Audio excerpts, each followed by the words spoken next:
বিরুদ্ধে তারা প্রতিবাদ করেছিল, আগামীতেও তারা তৃণমূলের দুর্নীতির বিরুদ্ধে প্রতিবাদ করবে, আমি তাদের কাছে এই আশা রাখি। এবার এখন এখানে ফুরফুরা শরীফের মুখ্যমন্ত্রী একজন তৃণমূলের নেত্রী হিসেবে আসেনি, তিনি এসেছেন রাজ্যের অভিভাবিকা হিসাবে। এটা কিন্তু আমরা না গুলিয়ে দিই, কারণ আমাদের রাজ্যের মুখ্যমন্ত্রী যখন মোদির সাথে মিট করতে যাই, তৃণমূল তখন বলে এটা অফিসিয়াল মিটিং, সেখানে আমরা রাজনীতি দেখিনি। তখন একবারের জন্য আমরা বলে ফেলি না যে আপনার কি বলে এর সাথে মোদির সাথে দেখা করতে যাচ্ছে, বিজেপি নেতার সাথে দেখা করতে, বিজেপিতে কি জয়েন করবে? আপনি যেটা বলছেন ওই গাড়িতে ঠেলাঠেলি না কি আর কি বললেন, মাইক লাগানোর মতো শোনা নেওয়ার চেষ্টা, এরকম দেখুন এটা আমি সত্যি বলছি, আমি ভিডিও দেখিনি, এটা আমি শুনেছি। তো ব্যাপারটা হচ্ছে কিছু ক্ষেত্রে অনেক অতি উৎসাহী হয়ে যায়, এই ধরনের ঘটনা ঘটে থাকে, অতি উৎসাহী ফলে হয়ে যায়। আচ্ছা, ক্ষমতা অর্জন করলেই বাকি সিস্টেম আপনার কাছে এসে ঝুঁকতে বাধ্য। যতক্ষণ না ক্ষমতা আপনি অর্জন করবেন, বাকি সিস্টেম আপনার কাছে আসবে না। ক্ষমতাটা রাজনৈতিকভাবে অর্জন করতে হবে। অনেকে অভিযোগ করছেন যে সামনের মাসেই, আজকে বলছি আগামীতেও বলবো, শুভেন্দু অধিকারী মহাশয় 24/7 পলিটিক্স করেন। নওশাদ আমি এখন আপাতমস্তক রাজনীতি করার চেষ্টা করছি, হয়ে উঠতে পারিনি। 24/7 আমি চেষ্টা করছি পলিটিক্সটা করার। রাজ্যের মুখ্যমন্ত্রী তৃণমূল কংগ্রেসের সুপ্রিমো মমতা ব্যানার্জিও আপাতমস্তক একজন রাজনৈতিক ব্যক্তিত্ব। 24/7 তিনি পলিটিক্স করেন। সুতরাং আমি আমারও কথা বলবো, শুভেন্দু অধিকারীর কথা বলি, তিনজনের কথা বলি, এবং মোহাম্মদ সেলিম সাহেবের কথা বলি, কংগ্রেসের শুভঙ্কর বাবু যিনি আছেন, এসেছিলেন ওই দিন কি এসেছিলেন, সবার কথা বলি। আমাদের মুভমেন্ট, আমাদের কথাবার্তা, আমাদের ড্রেস কোড, আমাদের চাল চলন, আমাদের খাওয়া দাওয়া, সবের মধ্যে রাজনীতি জড়িয়ে আছে। আমরা রাজনীতি ছেড়ে বেরোতে পারবো না, একদম কোড আনকোড বলছি। এবার আপনি বুঝে নেন, পশ্চিমবঙ্গ মাথা চাড়া দেবেন। একজন হিন্দুত্বের কথা বলছেন তো একজন মুসলমানের হয়ে কথা বলছেন, কিন্তু বলার ধরন তরিকা দুটো ধর্মকে কিন্তু কলুষিত করছে। আবার হাইকোর্টের আইন বিচার অর্ডারটাকে চ্যালেঞ্জ করে কেন ঊর্ধ্বতন কোর্টে যাচ্ছে না রাজ্য প্রশাসন, সেটা আমাদেরকে ভাবতে হবে, এর মধ্যে কি রহস্যটা আছে। রাজায় রাজায় যুদ্ধ করে আর উলুখগরা এই হচ্ছে না তো আমাদের। আপনি একজন আইনসভার সদস্য হয়ে আপনিও তো অভিযোগ করতে পারেন। করছি তো, বিভিন্ন জায়গায় করছি। কোথায় আছেন শুভেন্দু অধিকারী সংখ্যালঘু মুসলিম? এটা তো আমি অনেক আগে বলে দিয়েছি, শুভেন্দু বাবুর বিরুদ্ধে এরা ব্যবস্থা গ্রহণ করবে না। শুভেন্দু বাবুর যদি বলা বন্ধ করে দেয়, তাহলে তৃণমূল বিজেপির বাইনারি পলিটিক্সটা কিভাবে করবে? মুসলমানদেরকে ভয় দেখিয়ে মুসলিম ভোটটাকে পকেটে তৃণমূল কি করে ভরে রাখবে? আর বিজেপি হিন্দু ভাইদেরকে ফুসিলিয়ে ভয় দেখিয়ে হিন্দু ভোটের একটা অংশ পকেটে তারা কি করে ভরে রাখবে? এই বাইনারি তারা করতে পারবে না, ওই জন্য শুভেন্দু বাবুকে আটকাবে না। আমি অনেক আগে বলেছিলাম, আজকে হুমায়ুন কবির সাহেবদের ঘুম ভাঙলে হবে? আজকে সিদ্দিকুল্লাহ চৌধুরী সাহেবদের ঘুম ভাঙছে, আজকে শওকত মোল্লাদের ঘুম ভাঙছে, যখন বিধায়ককে বলেছে চাইন তুলা করে ফেলবো। তার আগে তো জনগণকে পেছনে লাথি মেরে তাড়াবার কথা বলেছিল, তখন কোথায় ঘুমাচ্ছিল?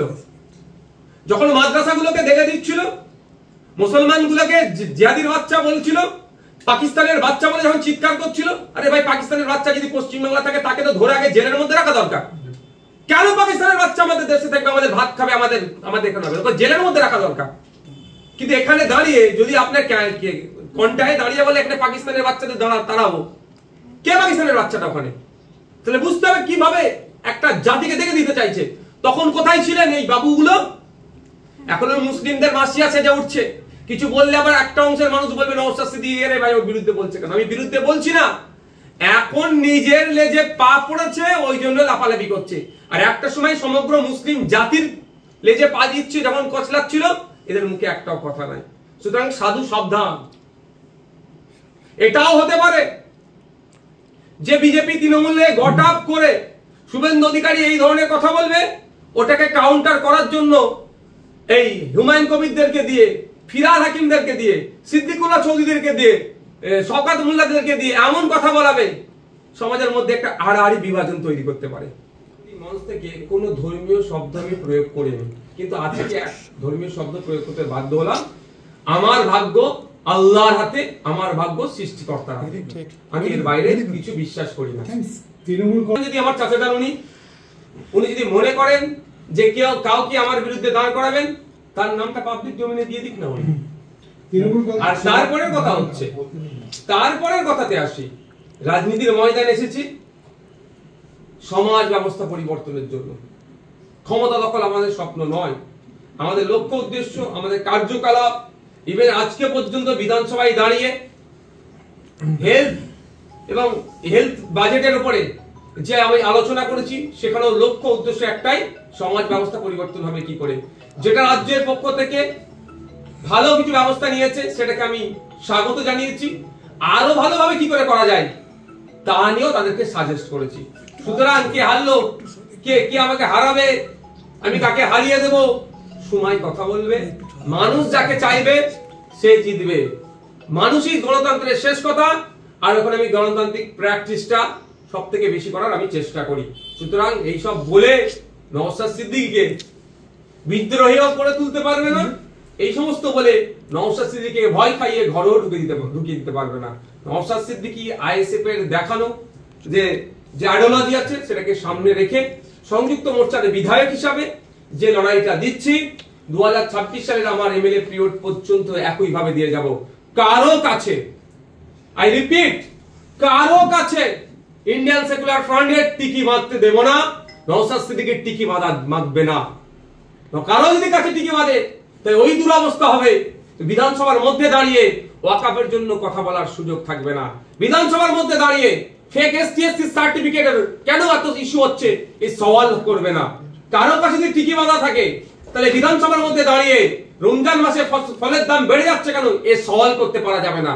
কারো কাছে যদি টিকি বাঁধা থাকে তাহলে বিধানসভার মধ্যে দাঁড়িয়ে ভাঙড়ে সরকারি মহিলা কলেজ নির্মাণ করতে হবে, ওখানকার মানুষদেরকে উচ্চশিক্ষায় শিক্ষিত, ওখানকার মহিলাদেরকে বিশেষ করে উচ্চশিক্ষায় শিক্ষিত করার জন্য এগিয়ে দিয়ে যেতে হবে, এই ডিমান্ড করতে পারা যাবে না।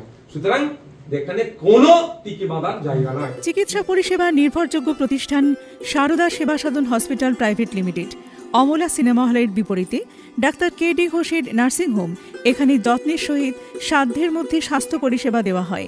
এখানকার অত্যাধুনিক ফেসিলিটিগুলির মধ্যে হল ICCU, AC sharing cabin, AC cabin, NICU, maternity, paediatric, ventilator facility, modular OT, orthopedic surgery, any type of surgery, obstetrics and gynecology, 24 hours ambulance facility, general medicine, pathology, physiotherapy, PFT, ECG, EEG, Holter monitoring, এছাড়াও থাকছে daily OPD service, 24 hours emergency service.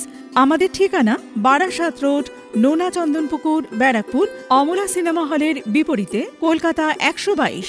যোগাযোগ 03325920006। Mobile number 9433389740 এবং 9433389739। সারদা সেবা সদন hospital private limited.